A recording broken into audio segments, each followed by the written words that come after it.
Bom dia. Então, nós vamos fazer aqui a apresentação do manejo clínico da dengue para o pessoal do Hospital Zona Sul e quem porventura posteriormente virá assistir esse vídeo. Bom, então nós precisamos estar bem treinados aí para fazer o manejo clínico, porque a dengue aí ela apresenta aí essa questão aí, uma doença já endêmica que a gente tem no decorrer de todo o ano, mas ainda a possibilidade de ter surtos e epidemias. Tivemos aí uma grande epidemia o ano passado e temos uma situação delicada para esse ano, como eu vou explicar depois. Então o objetivo meu aqui é mais falar sobre a questão da epidemiologia mesmo e o manejo clínico. Esse é o foco principal.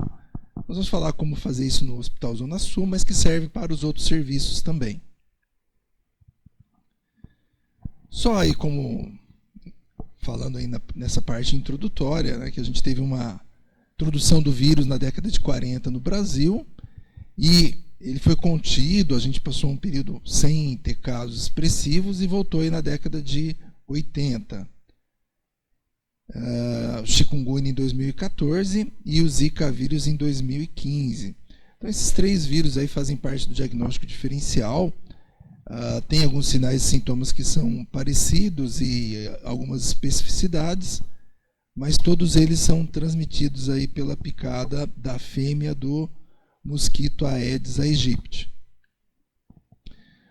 Falando um pouquinho do vetor, né? Então, além de transmitir dengue, chikungunya e zika, ele pode transmitir também a febre amarela. Esse foi um dos motivos porque há alguns anos o Brasil optou por colocar no calendário do Programa Nacional de Imunizações a vacina da febre amarela.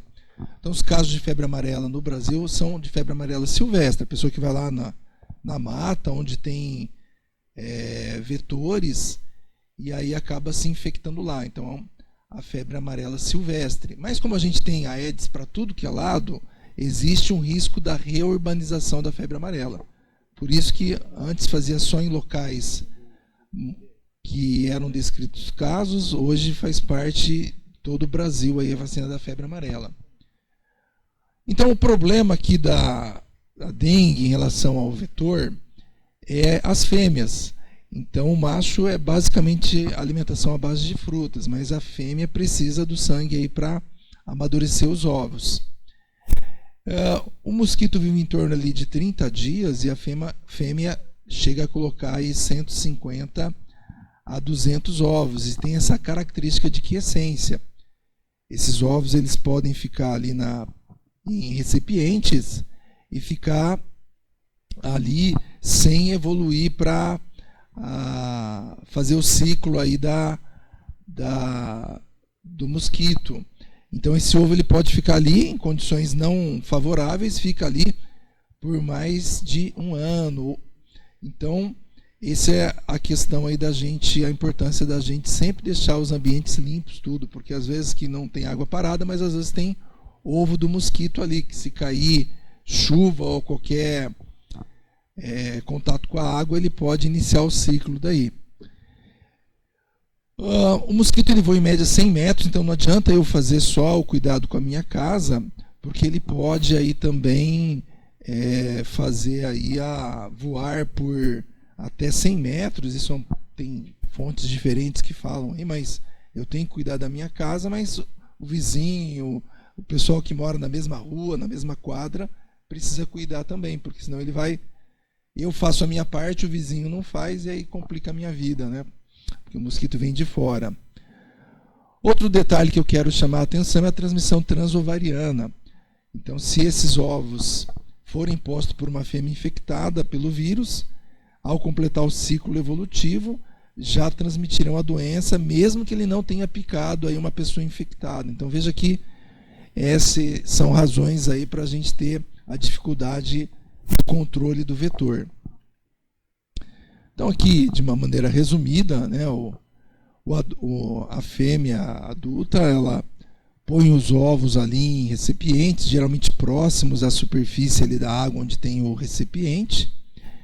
Esses ovos eles se transformam depois em larva que depois se transformam em pupa e depois evoluem aí para os mosquitos adultos. Isso aí demora em média aí 10 dias. Né? Aqui uns dados aí do começo do mês de março.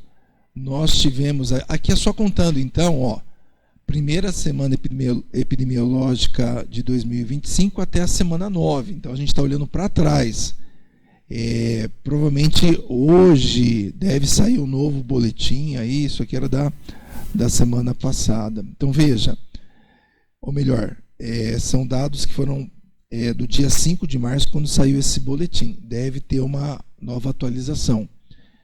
No Paraná, então, nessas primeiras semanas do ano, nós tivemos quase 50 mil notificações, sendo mais de 25 mil de casos prováveis, 9.421 casos confirmados, seja por critério clínico epidemiológico, seja por critério laboratorial, com 4 óbitos.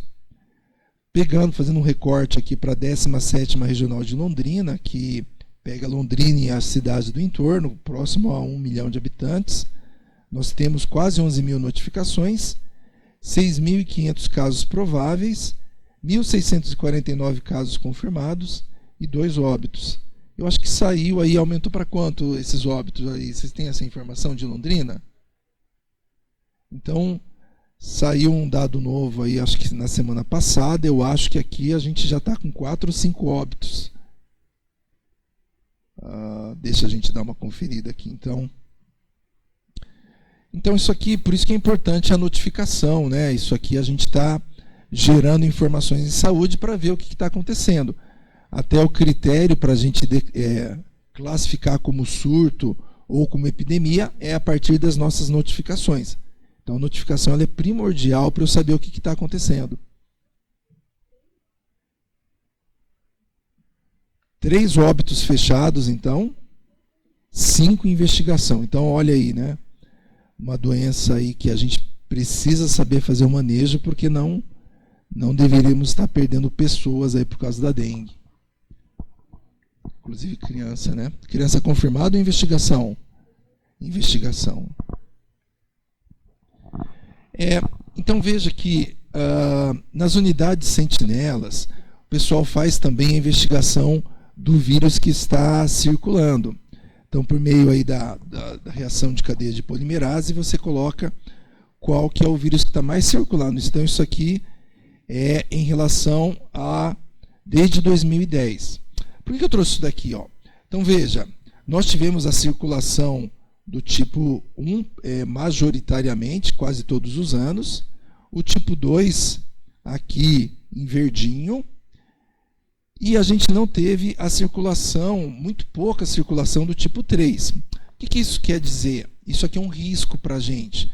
Porque, embora que a maior parte das pessoas vão tendo um bom desfecho aqui, e infelizmente alguns óbitos, mas a gente está gerando imunidade, né, para esses vírus. E a imunidade, no caso da dengue, ela não é tipo específica. Pelo contrário, é um fator de risco para você ter forma grave. Então veja que a gente não circulou o tipo 3. E o tipo 3 ele está circulando, começando a circular. Então existe um risco potencial de formas graves. Além de ser uma cepa, um subtipo mais virulento, nós não tivemos circulação. Então essas pessoas que tiveram aí o tipo 1, 2 e 4 estão suscetíveis e risco de fazer formas graves se forem infectadas pelo tipo 3 do vírus. Então, precisamos ficar muito atentos aí, porque temos uma situação epidemiológica desfavorável. Os 3, né? Olha aí a problemática aí, né? Bom, começando então falando mais específico aí da doença. No Brasil, desde 2014, nós usamos a classificação da Organização Mundial da Saúde. Então, quando ela fecha um caso de dengue, nós temos que falar, foi dengue com sinais de alarme ou foi dengue grave. Ela é mais simples, auxilia na condução adequada dos casos, e então a gente não usa mais aquela terminologia dengue hemorrágica, choque da febre, tinha alguns termos. O mais utilizado era dengue hemorrágica, mas eu acho que é choque hemorrágico da dengue, então a gente não usa mais esses termos. A gente usa isso daqui, inclusive a gente tem que chegar ao final do caso notificado, descartando o caso, ou falando se foi dengue, dengue com sinais de alarme e dengue grave. Os óbitos geralmente são esses pacientes que tiveram a forma grave com choque. Então, como é que a gente vai evitar a dengue? Precisamos estar tudo organizado dentro do serviço de saúde, seja na UBS, no atendimento primário nos consultórios médicos, nas UPAs, nos hospitais de média e de alta complexidade. Temos que fazer, a gente já tem umas histórias terríveis aí, né? Então eu lembro de só para citar um exemplo, um paciente que anos atrás foi transferido aqui do hospital da Zona Sul, com uma suspeita de dengue, chegou lá no hospital terciário e ficou esperando lá fora. E era um caso de dengue com sinais de alarme e acabou evoluindo para óbito porque demorou para fazer um atendimento adequado quando chegou no hospital terciário. Então a gente tem que fazer um acolhimento correto, fazer a triagem com classificação de risco. Então veja, não dá para deixar um paciente potencialmente grave com um paciente com uma queixa crônica na sala de espera. Temos que fazer um estadiamento correto, que já pode ser feito pelo profissional que faz a classificação de risco no primeiro momento. Um tratamento prioritário dos pacientes com sinais de alarme e casos graves. Por quê? Porque assim, a dengue é uma doença dinâmica e a gente tem um espectro muito amplo. Nós temos formas assintomáticas a casos graves com óbito. Então a gente tem que ter um atendimento prioritário para aqueles pacientes com os sinais de alarme e casos graves que podem realmente evoluir para óbito. Nós temos 3 fases, então, como eu vou explicar: a fase febril, a fase crítica e a fase da recuperação. Pode passar o próximo, por favor. Aqui, pode passar também, esse aqui. No diagnóstico diferencial entre esses 3 vírus, nós precisamos aí saber alguns detalhes. Em relação ao período de incubação, esse período é variável. Dengue, na média, até 7 dias, mas pode ser um pouquinho mais prolongado, 4 a 10 dias. O chikungunya de 1 a 12 e zika de 2 a 7. Falando especificamente aí do vírus da dengue, então a viremia vai ser maior no período 1 dia antes da febre até 5 dias após o início da febre. Isso aqui é importante para a gente na hora de fazer os exames laboratoriais específicos. Então, por exemplo, é nesse período que eu tenho que fazer, colher exames aí de biologia molecular, no caso o PCR para arboviroses, ou então fazer o NS1, porque depois disso eu tenho um hiato aí que pode ser que eu faça tanto a sorologia como os exames que detectam aí o vírus ou frações do vírus, e vir negativo não descarta, né? Próximo. A febre ela é variável, né? Então, dengue de 2 a 7 dias, até uma definição de caso é até 7 dias, mas tem casos excepcionais. Zika é mais sem febre, uma febre baixa, e chikungunya, uma febre elevada. Então, tem algumas características que elas vão ser mais comuns aos vírus. Por que eu estou passando os 3 vírus aqui? Porque são importantes diagnósticos diferenciais.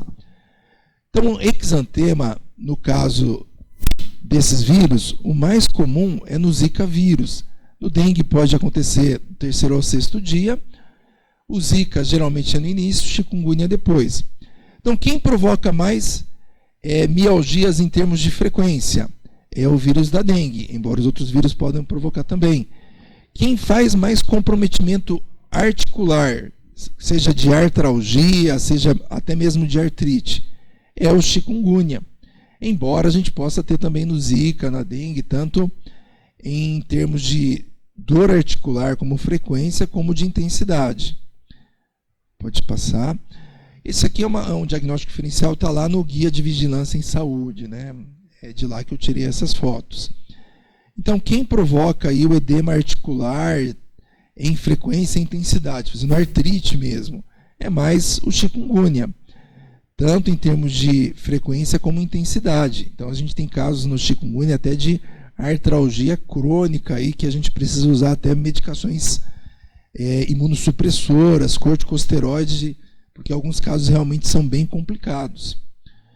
Conjuntivite. Boa parte dos pacientes com Zika vírus fazem conjuntivite. Uma porcentagem maior no chikungunya, e dengue é raro ter. Quem provoca mais cefaleia? É a dengue, embora Zika e chikungunya possa ter também. Adenomegalia é mais raro, embora Zika vírus seja um pouquinho mais frequente, chikungunya um pouco mais e dengue excepcional. Quem que faz mais sangramentos, discrasias sanguíneas? O vírus da dengue, os casos graves, principalmente. Mas chikungunya pode ter também Zika excepcional. Quem faz mais comprometimento neurológico, com meningite e encefalite, é principalmente o Zika vírus. Inclusive, esse é um dos motivos que tem um certo tropismo do vírus, que, acometendo a gestante, eu posso ter ali a infecção congênita pelo vírus, com malformações importantes no feto, microcefalia principalmente. Mas chikungunya eu posso ter também, dengue eu posso ter também. Leucopenia, quem faz mais? É o vírus da dengue. Linfopenia, mais frequente no chikungunya. Queda de plaquetas, plaquetopenia, mais comum na dengue, mas no chikungunya eu posso ter também uma frequência menor e no Zika. Então veja que esses vírus, eles compartilham sinais e sintomas comuns. Isso aqui são tabelas que nos ajudam a fazer o diagnóstico diferencial, mas tem que, em todos os casos, individualizar a situação. Pode passar o próximo. Só um dado que eu queria passar. Nós não temos casos confirmados até semana passada de Zika vírus. Chikungunya tem circulação de casos autóctones, ou seja, casos que a gente está tendo aqui no Paraná. Então, diagnóstico diferencial é importante. Então não preciso me preocupar com o Zika? Não, tem que preocupar, porque não funciona dessa forma. A gente tem que estar atento também. E uma das formas da gente investigar os 3 vírus é no começo do quadro febril. Casos específicos, a gente solicitar o PCR para arbovírus, que daí faz a investigação dos 3 vírus. Bom, quem que é o caso suspeito de dengue? É aquele indivíduo aí que resida numa área onde se registrem casos de dengue ou que tenha viajado para 14 dias. Essa definição está lá no guia, mas para a gente ela nem cabe mais, porque Paraná, aqui Londrina, não podemos esquecer. O paciente tem que ter, então, febre alta entre 2 e 7 dias e pelo menos 2 das seguintes manifestações: náuseas, vômitos, exantema, mialgia, artralgia, cefaleia, dor retroorbital, petequias, prova do laço positiva, leucopenia. Então veja que é bem inespecífico. Diagnóstico diferencial, entram outras infecções virais e bacterianas. Mas, no atual momento epidemiológico, teve febre e mais 2 dessas seguintes manifestações, entra como caso suspeito. A dificuldade aqui também para nós aí que trabalhamos com crianças é que criança com quadro febril inespecífico, né, de 2 a 7 dias, sem sinais indicativos, sinais e sintomas sugerindo outra doença, entra no diagnóstico, entra como caso suspeito da dengue. Bom, então esse é o espectro da doença. Nós temos casos assintomáticos, oligossintomáticos, ou seja, poucos sinais e sintomas, até aqueles casos que vão fazer o quadro clássico da dengue e a dengue grave. Mas por que ele faz um espectro diferente? Bom, tem situações que favorecem isso. Então, podem ser relacionados ao próprio vírus. A gente sabe que alguns vírus podem ter uma frequência maior de casos graves, são mais virulentos, como o tipo 3. Pode ser relacionado ao próprio hospedeiro. Então, por exemplo, sabemos que os pacientes idosos têm uma perspectiva, uma frequência maior de casos graves. E tem também as infecções subsequentes. Então, pessoas que tiveram infecções por outros sorotipos, fazendo uma nova infecção, têm um risco muito maior de fazer forma grave. Então, é por isso aí que a gente tem uma ampla variação dos sinais e sintomas. Então, o que eu tenho que fazer? É um caso suspeito? Então, um adulto com febre de até 7 dias, náuseas, vômitos, exantema, mialgia, artralgia, cefaleia, dor retroorbital, presença de petequias, prova do laço positivo ou leucopenia. Então, febre mais 2 desses sinais e sintomas, eu vou fazer o estadiamento clínico. Para que, então, fazer o estadiamento clínico, essa classificação de risco? Porque ela é inteligente, ela prioriza os casos que precisam ser atendidos primeiro. Ela também vai ajudar a fazer a identificação dos pacientes que precisam ser internados, uma internação imediata. Ela me fornece dados para fazer um manejo clínico mais adequado. E também ela evita dispensar casos para casa de pacientes que precisariam ser investigados, manejados e às vezes internados. Tem estudos que mostram aqui que boa parte dos casos graves, de pacientes que evoluíram para formas graves, já haviam passado no serviço de saúde com sinais de alarme e não foram identificados, não foram investigados. Então, perdi oportunidades excelentes de fazer uma internação prévia, uma investigação mais precoce e acabo dispensando pacientes. Então, isso aqui não pode acontecer de jeito nenhum. Pode passar? Então, aqui são esquematicamente as fases aí da doença da dengue. Veja que assim, a maior parte dos pacientes não vão evoluir para a forma crítica. A maior parte ficam apenas aqui, ou são assintomáticos, ou são oligossintomáticos, ou fazem um quadro de dengue mesmo, um quadro febril. A maior parte dos pacientes ficam aqui.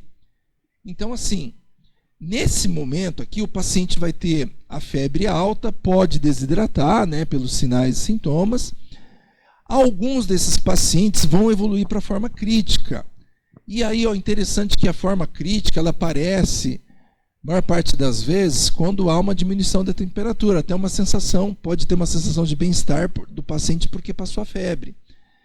É nessa fase aqui que o paciente vai ter, então, o risco de choque, sangramento, comprometimento, disfunção de vários órgãos, que ele vai ter a hemoconcentração, a queda abrupta de plaquetas.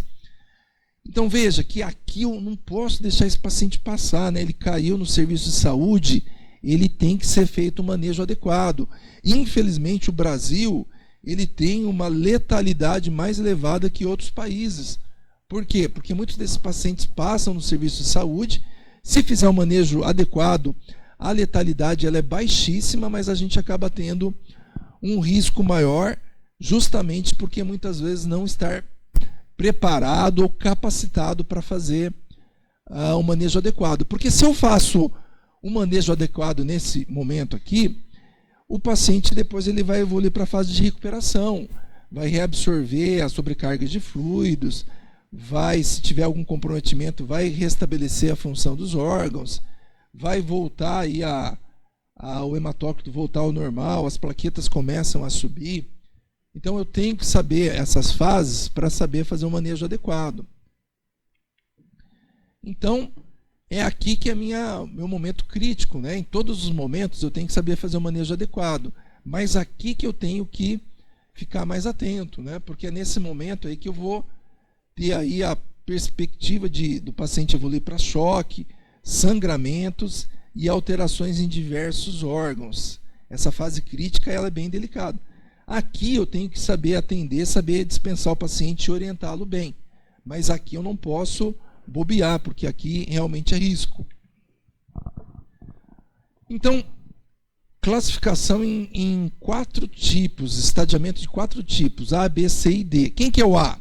O A entra na definição de caso suspeito, tem a prova do laço negativa, não tem manifestações hemorrágicas, mesmo que sejam petequias e pequeno sangramento de mucosa nasal, oral, não tem sinais de alarme, porque senão ele já é um C, não tem comorbidades, grupo de risco e condições clínicas especiais, porque senão ele vai ser um B, mesmo que não tenha nenhuma outra situação, ele vai ser um B. Então, o que eu vou fazer nesse paciente aqui? Definição de caso suspeito, sem manifestações hemorrágicas, sem sinais de alarme, sem condições e comorbidades e situações que podem elevar uma frequência de risco. Esse paciente aqui eu vou fazer a hidratação oral, o tratamento sintomático, o repouso, as orientações sobre o retorno em caso de piora.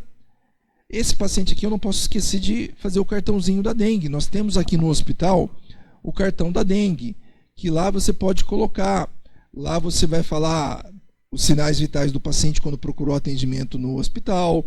Lá você pode, se porventura houve a necessidade de fazer exames de outros grupos, aí, por exemplo, grupo B, você já coloca lá o hematócrito, as plaquetas, e o paciente vai ter aquilo lá. Lá consta os sinais de alarme também, situações que ele vai precisar procurar o hospital novamente, não esquecer de preencher o cartão de dengue. Onde esse paciente deve ser conduzido? No atendimento primário, nas UBSs, nas UPAs, nos consultórios particulares. Então, esse paciente é atendimento primário. Bom, como que eu vou fazer, então, a hidratação desses pacientes? Então, o paciente aí do grupo A e B também, enquanto ele está aguardando aqui, eu vou fazer a hidratação. Adultos é 60 ml por quilo por dia. Crianças eu vou fazer aí conforme o peso. A gente faz a adaptação aí da regra de Holiday Seeger para criança, somado aí a uma porcentagem um pouquinho maior de perdas. Então, lembrando, né, que para absorver no trato gastrointestinal não adianta eu só dar água, eu tenho também que dar glicose e sódio para absorver lá no enterócito. Então, 1/3 desse volume que eu vou administrar tem que ser solução salina e outros 2/3 outros líquidos. Vou passar um videozinho aqui, senão eu fico repetindo coisa aqui. O vídeo é bem didático, que foi distribuído pela Secretaria. Olá pessoal, sejam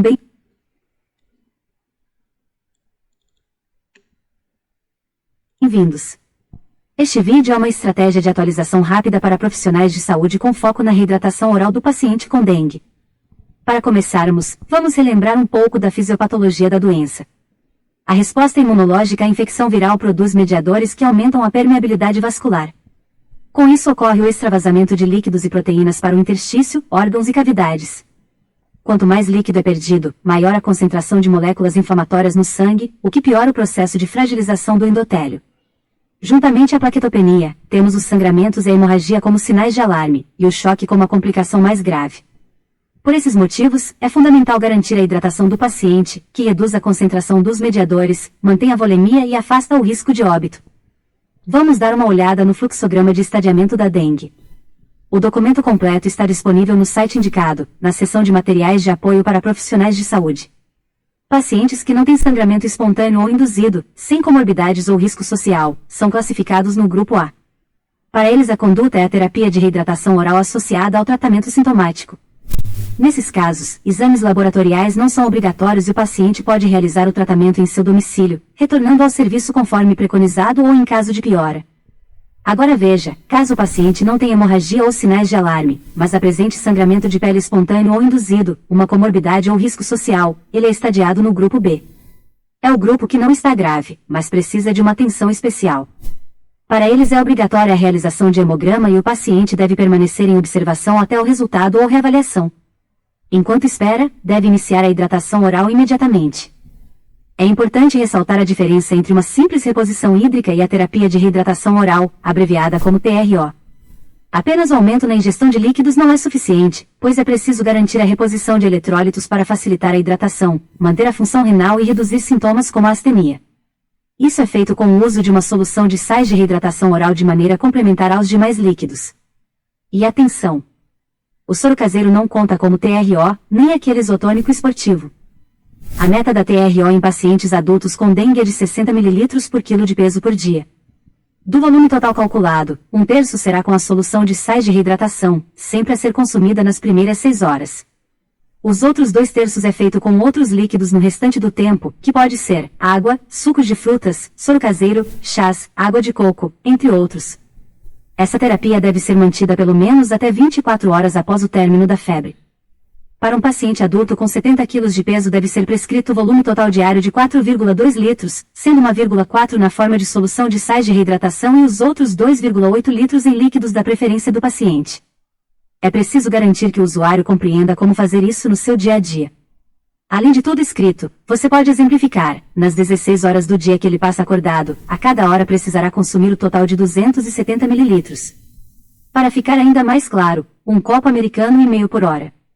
Nas primeiras 6 horas vai beber a solução de sais reconstituída, continuando com os outros líquidos de preferência ao longo do dia.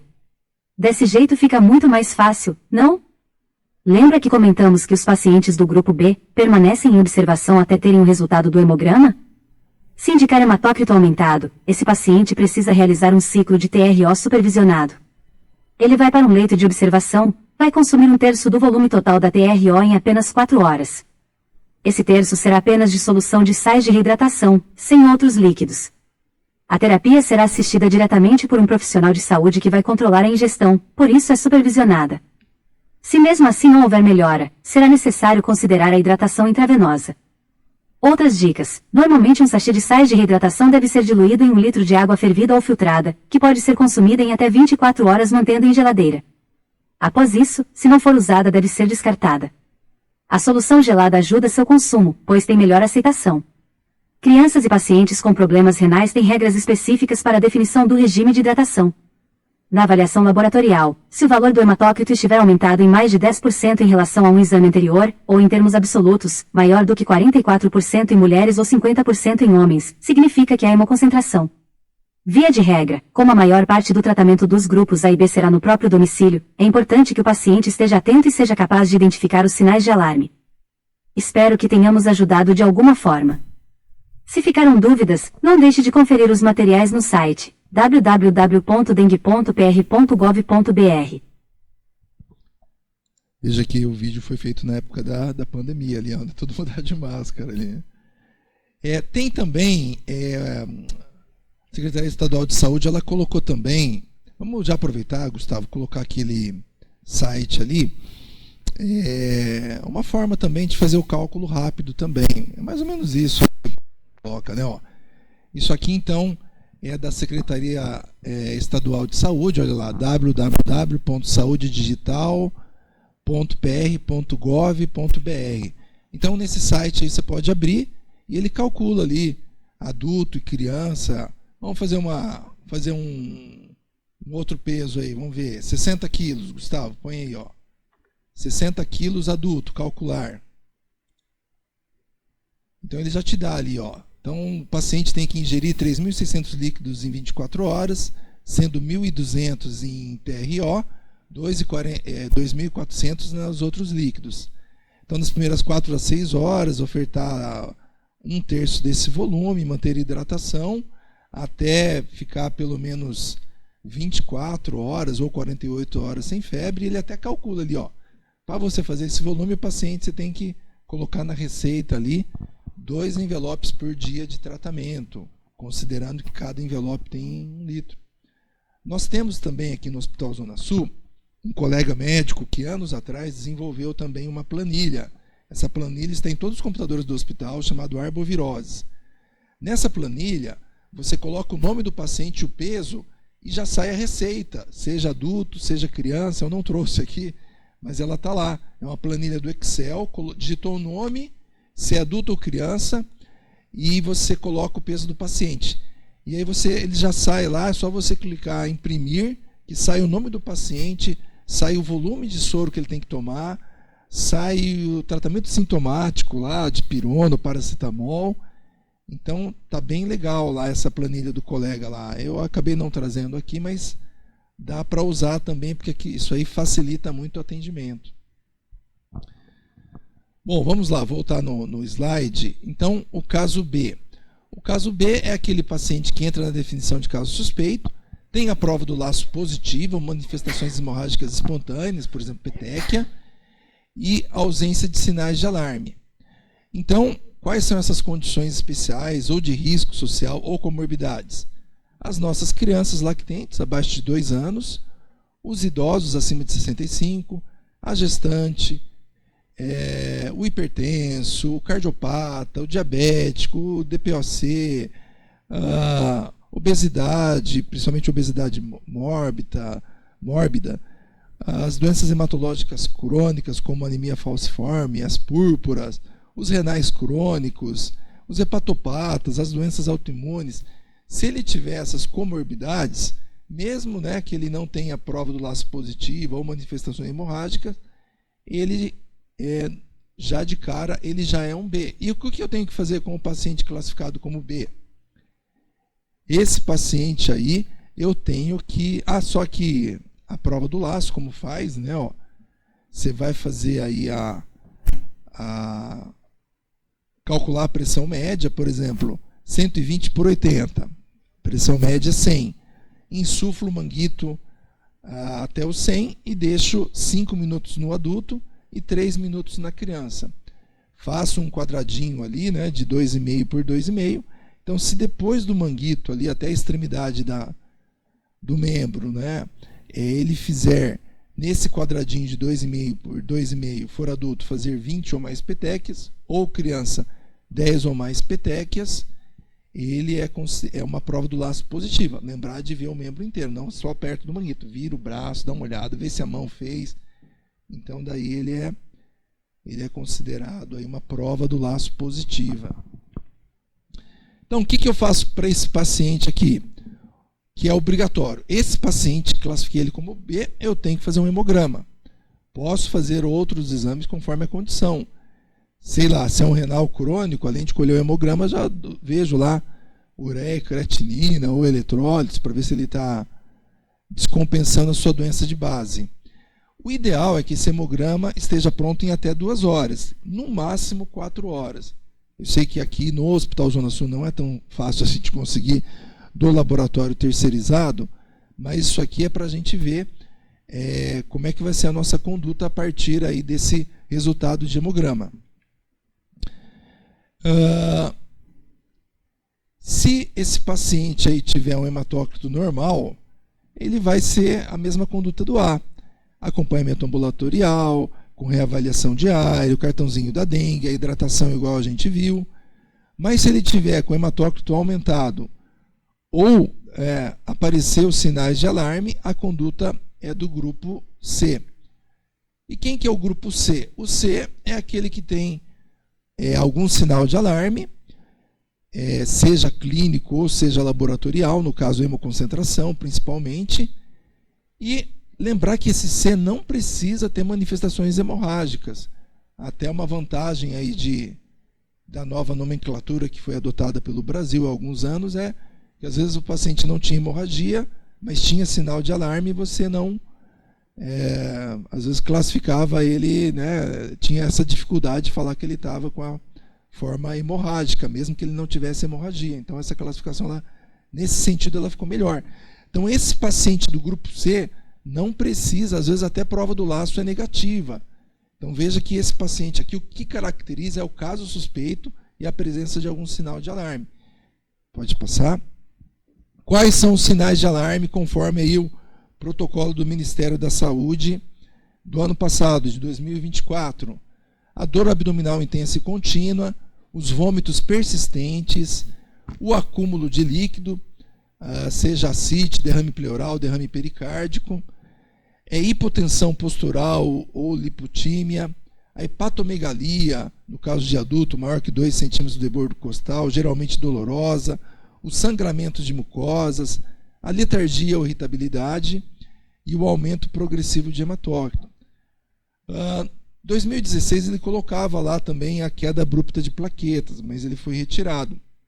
Mas assim, geralmente as duas coisas acontecem concomitantes. Tem uma queda abrupta e uma hemoconcentração. Mas se a gente for pegar um parâmetro único, né, o hematócrito seria mais importante do que as plaquetas. Bom, o que eu tenho que fazer com esse cidadão classificado como C?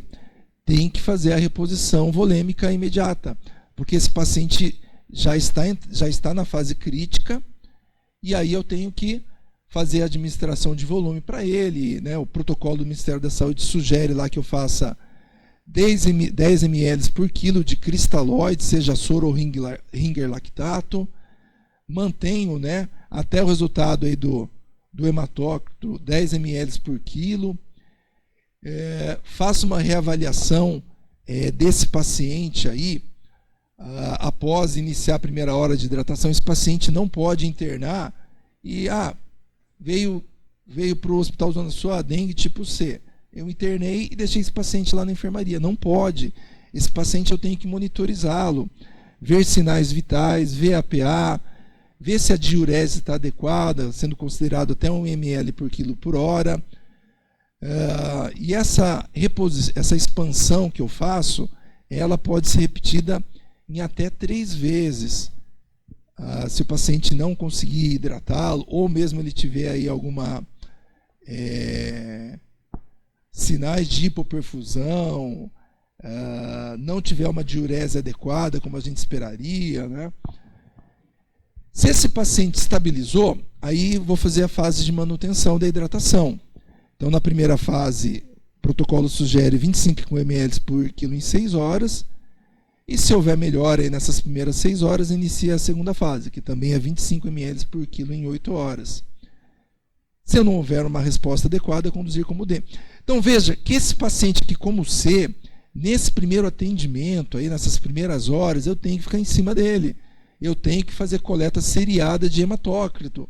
Então, no mínimo, né, após a chegada dele, eu tenho que fazer na segunda hora aí, fazer um novo hematócrito. Para quê?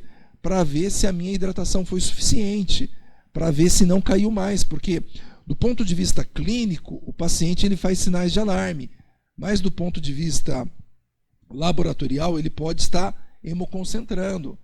Então, se ele já tem sinais de alarme, é sinal que eu já tenho comprometimento endotelial. Ele está perdendo, né, do intravascular para o extravascular, ele está perdendo plasma. Então eu tenho que fazer uma hidratação adequada e clinicamente eu tenho que saber se foi, não só do ponto de vista clínico, mas laboratorial, se a minha hidratação está adequada. Por isso que nas primeiras horas elas são cruciais. Depois que esse paciente aí conseguir hidratar, ele está com o hematócrito estável, eu posso ficar mais tranquilo. É por isso que no Hospital Zona Sul a gente fez aqui uma planilha que é para ficar em cima desse paciente. Então, essa planilha aí, todo mundo tem aí, não? Nessa planilha aqui, ó, ela tem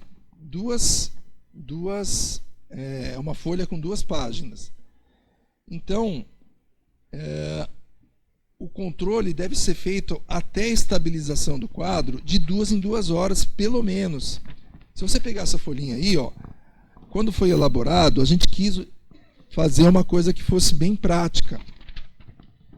Então veja aqui, ó, nessa folhinha aqui, ó, que tá lá, ó, tem uma série de quadradinhos para colocar X, para não demorar muito tempo. Então veja lá, ó, nível de consciência, estável, choque compensado, choque ou hipotensão.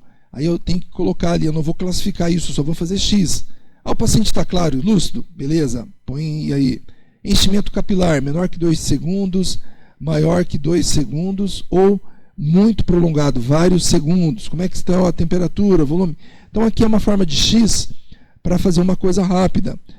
Quero chamar a atenção de vocês também para fazer um balanço hídrico adequado. Tem situações especiais. Eu tenho que tomar cuidado, principalmente em alguns grupos de risco, meu paciente vozinho, meu hipertenso, o cardiopata. Então tem aqui, ó, quanto volume oral ele fez e quanto volume venoso eu fiz, manhã, tarde e noite. Então, para a gente conseguir fazer um balanço, porque algumas situações eu não tenho que tomar cuidado, fazer uma hidratação mais delicada para não hiperidratar e descompensar a doença de base. E aqui também tem uma lista aqui de sinais de alarme que o paciente pode ter, só sim ou não, para fazer X. E aí tem esse controle aí, ó, de 2 em 2 horas, PA sentado, PA em pé, frequência respiratória, frequência cardíaca. Eu sei que isso aqui dá bastante trabalho, viu, gente? Mas é uma forma da gente priorizar atendimento desses pacientes. Lembrar que criança também, né? Criança eu também tenho que fazer PA sentado e PA em pé. Por quanto tempo eu vou ficar fazendo de 2 em 2 horas? É o médico que vai definir. Se ele não falar nada, fica enquanto ele estiver ali. Mas se ele falar, não, esse paciente aqui é um grupo C, mas ele já estabilizou, pode fazer de 6 em 6 horas. Se o médico colocou isso, a gente vai fazer de 6 em 6. Se ele não colocou, a gente vai continuar fazendo isso daqui. Isso aqui não vai para o GSUS, é a parte, mas depois os dados devem ser passados lá no GSUS. Tá? É até uma forma de segurança nossa, como médicos e como enfermeiros, de que a gente estava cuidando de uma maneira adequada de um paciente que está na fase crítica da doença. Então, dá trabalho? Dá. Mas vale a pena, porque a gente não quer perder nenhum paciente com dengue no hospital. Oi.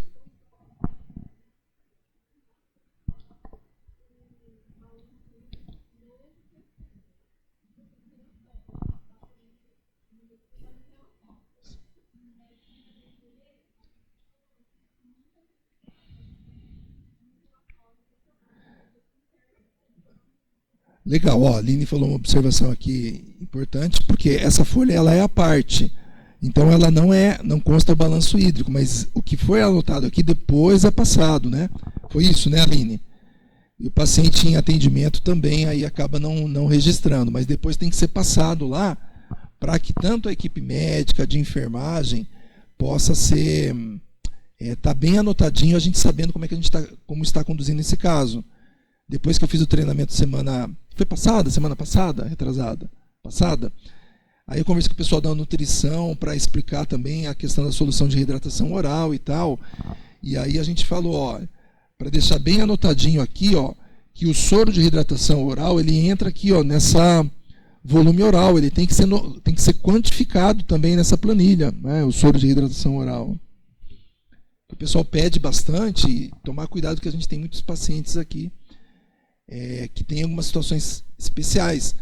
No verão passado, a gente teve alguns pacientes que eram tipo C, que foram hiperidratados, descompensaram doenças de base, cardiopatia e tiveram que ser transferidos, não porque estavam evoluindo para forma estágio D, mas porque eles estavam descompensaram doenças de base por terem sido hiperidratados, né? Então, muito cuidado com isso daí. A gente tem que estar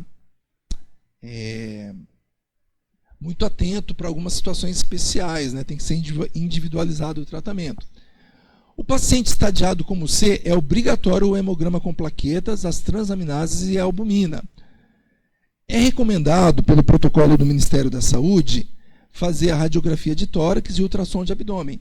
Radiografia de tórax para ver se não está com derrame pleural e às vezes até uma sugestão de derrame pericárdico. E ultrassom de abdômen para ver se não está com ascite. Então, nesses pacientes é muito comum eles terem derrames cavitários. Conforme a situação, colher outros exames, conforme a doença de base. Os diabéticos podem descompensar a diabetes, colher glicemia. Os nefropatas podem descompensar a nefropatia, ureia creatinina, gaso para ver bicarbonato. Algumas situações, se tiver suspeita, por exemplo, de um derrame pericárdico importante, fazer ecocardiograma, ou ver como é que está a disfunção cardíaca no cardiopata. Então, exames específicos obrigatórios, as sorologias ou PCR conforme etapa, a gente vai falar depois dos exames. E esse paciente aqui, ele tem que ficar pelo menos 48 horas internado. Então, ele estabilizou, mas ele ainda está na fase crítica. Então, quando ele estiver na fase crítica, ele pode ainda dar trabalho. Anos atrás, só para ilustrar, nós tivemos aqui uma senhora dos 40, acho que era 40 e poucos anos, que ela foi internada, classificada como crítica, e ela porque quis ir embora do hospital. E aí ela ainda estava fazendo febre, ainda estava com derrame cavitário. E aí, naquela época, eu não sei por que motivo, veio uma vizinha dela e assinou. Assim, não, eu assino por ela, pode liberar. Essa paciente foi liberada e morreu em casa. Eu não lembro a idade exata dela, 5 filhos ela deixou. Né? 5 filhos. Por quê? Não tinha os critérios de alta ainda a paciente. E ela quis ir embora. Né? Próximo. Imagina, né, o peso na consciência da vizinha que veio e ainda assinou. Né? Fez a bobeira de assinar ainda junto. Né? Bom, o D é aquele paciente aí mais crítico, né? É o paciente que realmente aí tem um risco muito maior aí de letalidade. Por quê? Porque ele é um caso que já tem os sinais de choque, desconforto respiratório ou disfunção grave de órgãos. Então aqui, ó, conforme o protocolo do Ministério da Saúde, quais são os sinais de choque? Taquicardia, extremidade distal fria, pulso fraco, filiforme, alteração da perfusão, PA convergente, taquipneia, oligúria. Olha aqui, ó, por que a gente tem que fazer essa ficha aqui, né, insistindo na nossa ficha? Porque o paciente que é C, ele pode evoluir para D. A dengue é uma doença dinâmica. Então, não é escalonado. O paciente estadia ele como A, depois ele muda para B, depois ele muda para C e depois ele muda para D. Ele pode ir do A para o D sem problema nenhum. Então, quando eu interno o paciente, eu vou ver isso aqui, né? Ó, os sinais de choque também, que estão aqui, ó. Se for pegar a nossa fichinha que a gente falou para vocês, está aí, ó. Tem tudo isso aqui certinho para que a gente possa... Por que eu tenho que ficar... Olha que chatice ficar vendo, né? A pressão arterial do paciente de 2 em 2 horas. Mas olha, essa criança, esse adulto, ele pode estar evoluindo para choque, que caracterizado com um dos sinais que caracterizam seria essa PA convergente. Por que eu tenho que ficar fazendo volume de diurese do paciente? Olha, porque às vezes o paciente já pode estar chocando, né? E lembrar assim, ó, que esse paciente não necessariamente precisa ter manifestações hemorrágicas, nem a prova do laço positivo. Ele pode ser estadiado como D sem a prova do laço positiva. Pode passar o próximo. Então esse paciente, se a gente tiver um caso no Hospital Zona Sul, a conduta diagnóstica conforme o grupo C, ele deve ficar na sala de emergência e ser pedido a transferência para um hospital terciário, porque o local ideal para conduzir esse caso é na UTI. Então, está no Zona Sul, sala de emergência, até a transferência. Não esquecer de colocá-lo, regular esse paciente, né? Vou ver se ele dá uma estabilizada. Não é nosso objetivo. Quem que a gente vai internar no Zona Sul? O paciente B, por algum motivo, não consegue fazer uma hidratação, um segmento adequado, que é a situação excepcional, mas é prioritariamente o C. É o C estadiado como C que a gente interna no Zona Sul. O D não deve ficar aqui. Tá? O D não deve ficar aqui. A rede já está preparada para transferir esses casos. Tem uma meta aí há vários anos de não perder nenhum paciente por dengue. Então, quando a gente fala dengue, geralmente as portas se abrem, né? Para esse paciente, vias aéreas pérvias, boa oxigenação, ventilação pulmonar mecânica se necessário, monitorizar, fazer um bom acesso venoso, pode ser inclusive mais de um acesso. A reposição volêmica segue o grupo C e essa reavaliação até estabilização de 15 em 15 minutos, né? E monitoramento contínuo e hematócrito de 2 em 2 horas. O paciente estabilizou, vou conduzir ele como C. Não estabilizou, eu posso usar uso de expansores plasmáticos, né? Então uma solução à base de albumina com soro, tem ali o guia,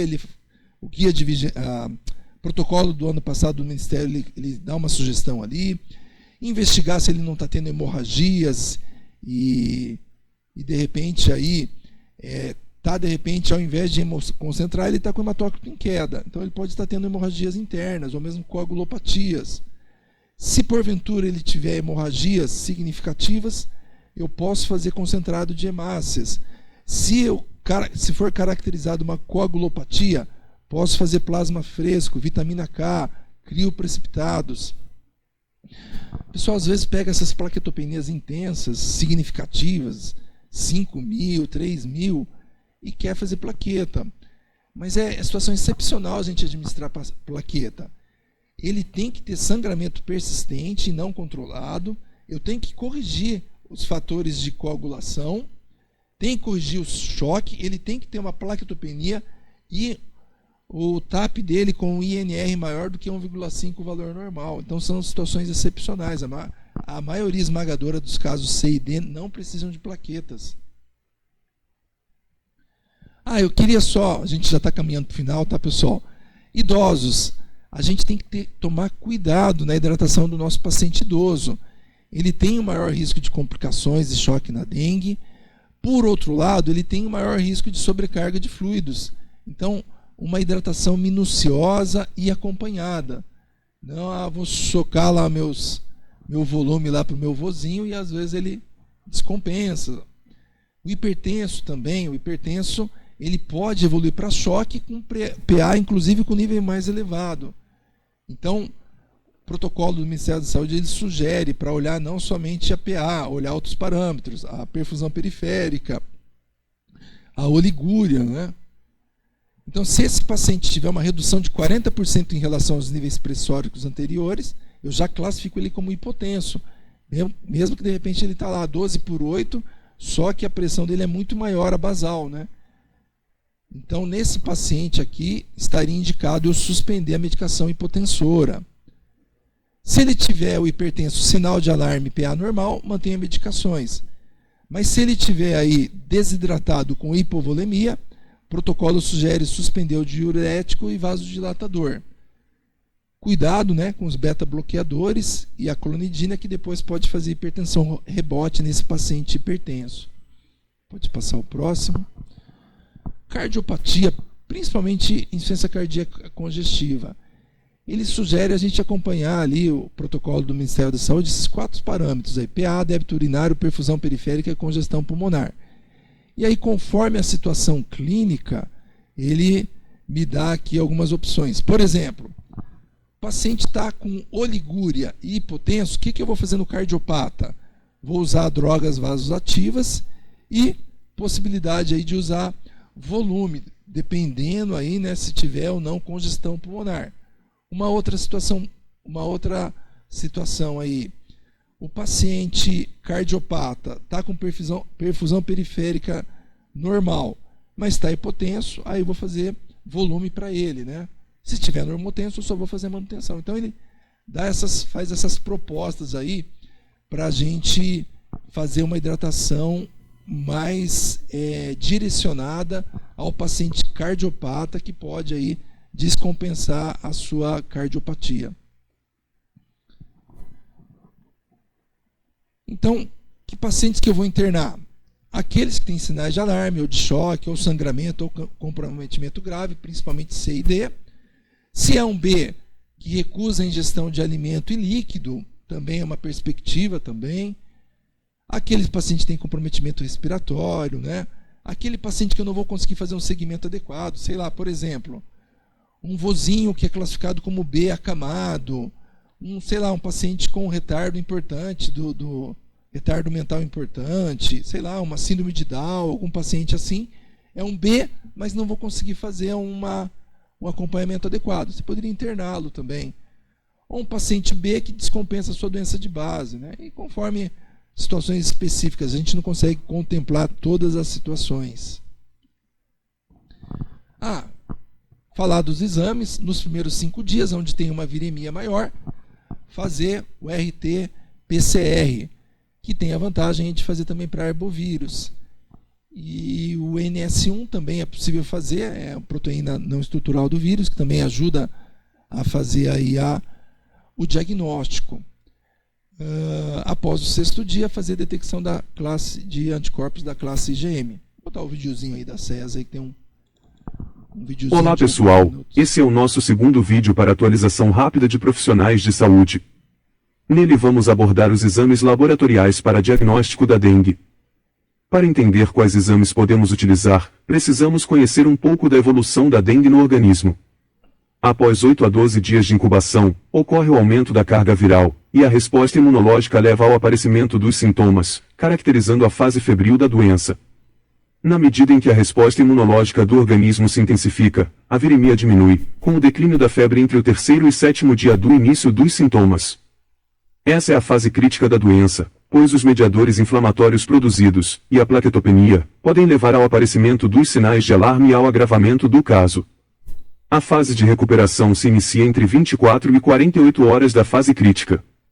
A partir desse momento podem ser detectados os anticorpos contra o vírus, especialmente a imunoglobulina do tipo M. Esse quadro resume os exames disponíveis e indicações no contexto do SUS. Durante os 5 primeiros dias do início dos sintomas, como a presença de viremia, podemos utilizar técnicas de biologia molecular, no caso a RT-PCR. Também é possível identificar proteínas não estruturais que surgem no processo de replicação, conhecidas como NS1. Como as técnicas moleculares são mais complexas, elas são reservadas para pacientes de maior gravidade, dos grupos C e D, óbitos e gestantes. Quando o quadro é leve, nos grupos A e B, realizamos a pesquisa do antígeno NS1, pela metodologia ELISA. A partir do 6º dia, independente do caso, utilizamos os testes sorológicos para IgM, que estará presente no organismo até 90 dias após o início da infecção. Um ponto que sempre gera dúvidas são as diferenças de metodologia para a realização dos exames de NS1 ou de sorologia e IgM. As principais técnicas são a imunocromatografia e a ELISA, que é uma abreviação de enzima imunoensaio. O teste imunocromatográfico é simples, e precisa de pouco tempo, que o faz ser conhecido como teste rápido. Só que essa facilidade tem um preço. Meta-análise recente apontou que a sensibilidade dos testes rápidos pode variar de 14% a 100%, com média entre 60% e 70%. Isso quer dizer que de cada 10 pacientes com dengue, o teste não vai detectar 3 ou 4. Em casos críticos, até 8 ou 9 resultados serão falsos negativos. Por esses motivos, os testes rápidos imunocromatográficos devem ser considerados apenas de triagem, e alguns cuidados são importantes. Primeiro, a conduta clínica não pode se basear no resultado do exame. Se houver a suspeita de dengue, mesmo com um resultado negativo, deve-se adotar o protocolo de tratamento padrão. Segundo, epidemiologicamente, a confirmação ou descarte do caso por critério laboratorial só pode ser feita pelas metodologias de RT-PCR ou ELISA. Terceiro, quando for realizado o teste rápido, deve constar nas observações da notificação à metodologia, e esses casos serão sempre avaliados pelo critério clínico epidemiológico. Para finalizar, precisamos abordar mais alguns detalhes. No SUS, os testes têm uma finalidade principalmente epidemiológica. Deve-se iniciar o tratamento mesmo sem o resultado do exame estar disponível. Quando há constatação da circulação viral em um local, ocorre a restrição da coleta de exames para casos leves, para otimizar os recursos disponíveis. Só que atenção! Casos graves dos grupos C e D, óbitos, gestantes, unidade sentinela ou suspeita de infecção por outros arbovírus, sempre terão um exame garantido. E uma curiosidade importante, os testes moleculares são capazes de diagnosticar os sorotipos da dengue, e também a zika e a chikungunya.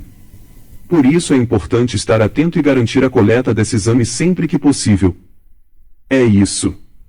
Se ficaram dúvidas, não deixe de conferir os materiais no site www.dengue.pr.gov.br. Então, explicando aí certinho, e lembrando que o Zona Sul, ele tem um núcleo de vigilância epidemiológica hospitalar, núcleo de epidemiologia, isso, né, Aline? E aí, nós precisamos chegar à conclusão final. Então, para esses pacientes é importante, a gente tem que fechar esses casos daí, fazer a classificação final. Dengue, ou descartado dengue, ou dengue com sinais de alarme e dengue grave. Então veja ali o que eles falaram. Então muitos desses pacientes, internou um quadro clínico sugestivo, fez o teste rápido, NS1 positivo, plaquetopenia, dengue, beleza, internei e tal. Só que pra gente, como vocês viram ali, a gente não fecha com NS1, teste rápido, NS1, teste rápido. Aí a gente precisa colher a sorologia para esse paciente após o 6º dia, para que a gente possa concluir com critério laboratorial. Esses casos que tem tudo para ser dengue, mas fez só o NS1 teste rápido, às vezes a gente tem que fechar ele como critério clínico epidemiológico, que não é o ideal, fechar ele como caso de dengue. Então, sempre que o paciente internar aí, fazer a sorologia no 6º dia, que a gente precisa chegar no final do informar o serviço de saúde se era dengue ou não, e se for dengue, qual é o tipo. Pode passar? Então, lembrando, né, gente, esses exames específicos somente como triagem, mesmo exames negativos não devem ser utilizados. Esses pacientes devem ser usados classificação de risco e estadiamento para a gente conduzir o caso.